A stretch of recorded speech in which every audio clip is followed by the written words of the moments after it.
మా వంటగదికి స్వాగతం. మా వంటగదిలో ఈరోజు ఉడికించిన దొండకాయల ఫ్రై ఎలా చేయాలో చూద్దాం. స్టవ్ పై ఆయిల్ పెట్టుకొని దానిలో పోపు గింజలు వేద్దాం. జీలకర్ర, ఆవాలు, శనగపప్పు, మినపప్పు, ఎండుమిర్చి, వెల్లుల్లిపాయలు కూడా వేసి బాగా వేయించుకుందాం.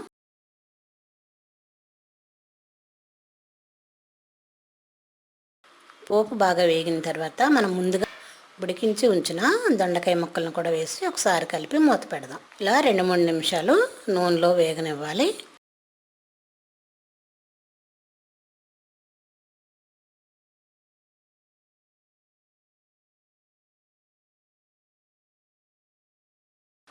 ఇప్పుడు మూత తీసి చూద్దాం. దొండకాయ నూనెలో పోపు గింజలతో పాటు వేగినాయి కాబట్టి దీనిలో రుచికి తగినంత ఉప్పు, 1/2 టీ స్పూన్ పసుపు, 1 టీ స్పూన్ పచ్చిమిర్చి పేస్ట్ కూడా వేసి బాగా కలుపుదాం.